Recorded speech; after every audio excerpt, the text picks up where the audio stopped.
دم عليها ربنا نحمده ونصلي على رسوله الكريم اما بعد قال الله تبارك وتعالى اعوذ بالله من الشيطان الرجيم بسم الله الرحمن الرحيم لتجدن اشد الناس عداوة للذين آمنوا اليهود والذين اشركوا ولتجدن اقربهم مودة للذين آمنوا الذين قالوا انا نصارى ذلك بأنهم قسيسين ورهبانا وأنهم لا يستكبرون۔ محترم خواتین و حضرات، اس سے پہلے کہ میں قرآن مجید کی آیت کا ترجمہ آپ کے سامنے پیش کروں، آج 15 اگست کی مناسبت سے میں آپ کے سامنے چند حقائق پیش کرنا چاہوں گا۔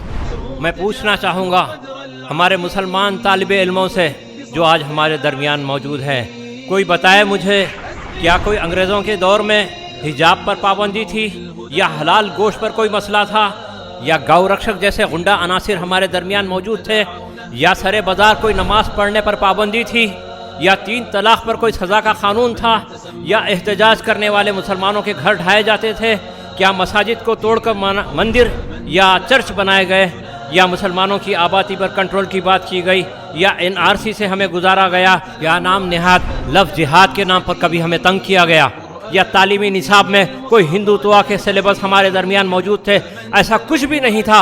ان حقائق سے یہ بات صاف ظاہر ہوتی ہے کہ ہم آزادی سے بدترین غلامی کی طرف آئے ہیں، تاریخ کی بدترین غلامی۔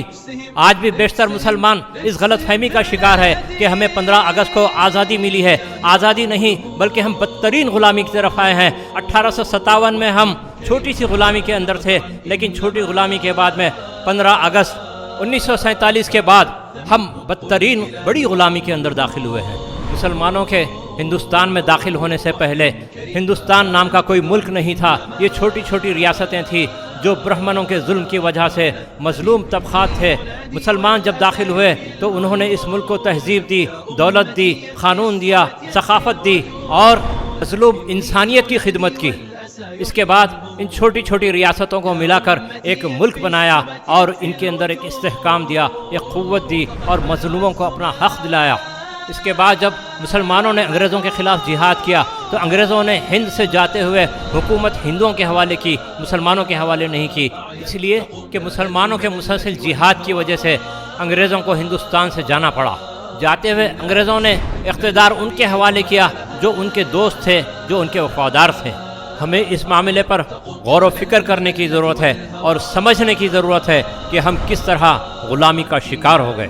آئیں اس معاملے میں سب سے پہلے ہم قرآن مجید سے رہنمائی حاصل کرتے ہیں۔ اللہ تعالیٰ فرماتے ہیں کہ تم سب سے زیادہ مسلمانوں کی عداوت میں، ایمان والوں کی عداوت میں یہودیوں کو اور مشرکوں کو پائیں گے۔ وہ لوگ جو شرک کرتے ہیں وہ عداوت میں سب سے زیادہ ہے، اور اس کے بعد جو ہمارے لیے نرم گوشہ رکھتے ہیں ایمان والوں کے لیے، وہ جو اپنے آپ کو نصارہ کہتے ہیں۔ یہ آیت ہمیں صاف فیصلہ دیتی ہے کہ سب سے زیادہ عداوت وہ لوگ کرتے ہیں جو مشرک ہے اور یہودی ہے، کیونکہ مشرکین سب سے زیادہ عداوت کرتے ہیں مسلمانوں سے، اور ہم ان انگریزوں سے لڑے جو اپنے آپ کو نصارہ کہتے ہیں۔ عداوت میں حالانکہ وہ شدید نہیں تھے، انگریزوں کے دور سے یہ بات ثابت ہوتی ہے، انگریز ہمارے شرعی معاملات میں مداخلت نہیں کرتا تھا۔ بلا شبہ انگریزوں سے ہماری دشمنی تھی، انگریزوں سے ہماری لڑائی تھی، لیکن اس درجے کی نہیں جو ہندوؤں سے ہماری لڑائی ہے۔ تاریخی حقائق سے یہ بات ثابت ہوتی ہے کہ انگریزوں کے خلاف مسلمانوں نے کئی جنگیں لڑی۔ سب سے پہلے نواب سراج الدولہ کے ساتھ جنگ پلاسی میں ہم نے انگریزوں کا مقابلہ کیا۔ اس کے بعد ٹیپو سلطان اور حیدر علی کے ساتھ کئی معرکے 1890 تک چلتے رہے۔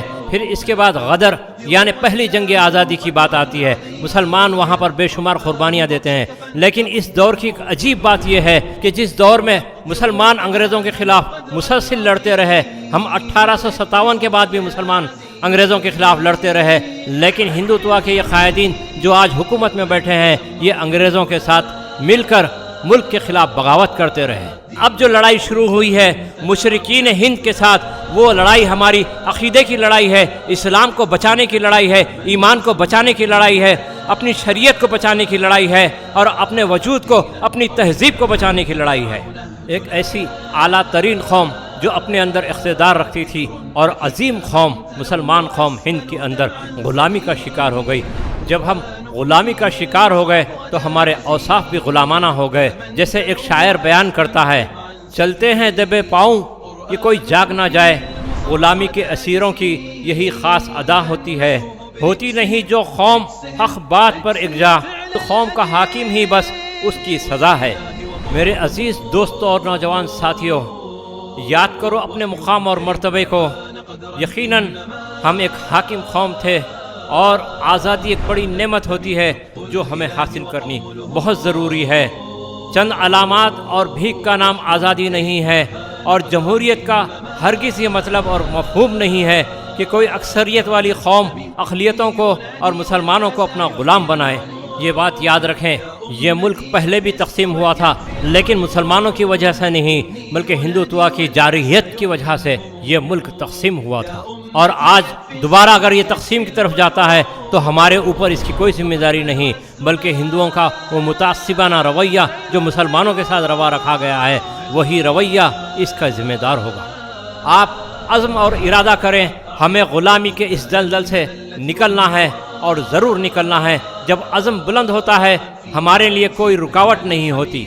غلامی میں نہ کام آتی ہے شمشیریں نہ تدبیریں، غلامی میں نہ کام آتی ہے شمشیریں نہ تدبیریں، ہو جو ذوق یقین پیدا تو کٹ جاتی ہے زنجیریں۔